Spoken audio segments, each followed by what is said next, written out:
ಮನೆಯಲ್ಲೇ ಪತ್ತೆಯಾದ ದಾಂಡೇಲಿ ನಗರದ ಹಳೆ ದಾಂಡೇಲಿಯ ಲಮಾಣಿ ಚಾಳದಿಂದ ನಾಪತ್ತೆಯಾಗಿದ್ದ ಪುಟಾಣಿ ಬಾಲಕ. ದಾಂಡೇಲಿ ನಗರದ ಹಳೆ ದಾಂಡೇಲಿಯ ಲಮಾಣಿ ಚಾಳದಿಂದ ನಾಪತ್ತೆಯಾಗಿದ್ದ 5 ವರ್ಷದ ಪುಟಾಣಿ ಬಾಲಕ ಆತನ ಮನೆಯಲ್ಲೇ ಪತ್ತೆಯಾಗಿರುವ ಘಟನೆ ಇಂದು ಶುಕ್ರವಾರ ಮಧ್ಯಾಹ್ನ 2 ಗಂಟೆ ಸುಮಾರಿಗೆ ನಡೆದಿದೆ.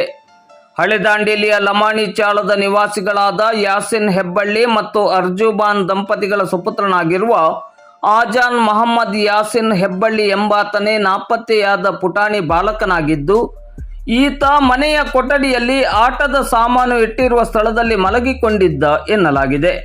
ಬಾಲಕ ನಾಪತ್ತೆಯಾಗಿರುವ ಕುರಿತಂತೆ ಇಡೀ ಹಳೆ ದಾಂಡೇಲಿಯಲ್ಲಿ ಮತ್ತು ದಾಂಡೇಲಿ ನಗರದಲ್ಲಿ ಸುದ್ದಿ ಹರಿದಾಡಿ ಆತಂಕದ ವಾತಾವರಣ ನಿರ್ಮಾಣವಾಗಿತ್ತು.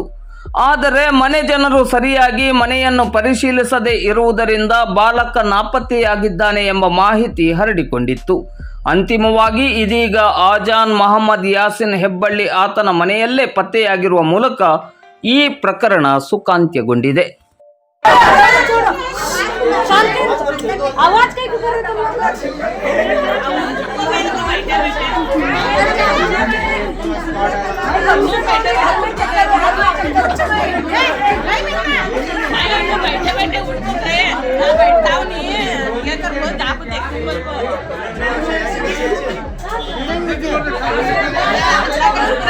Azan,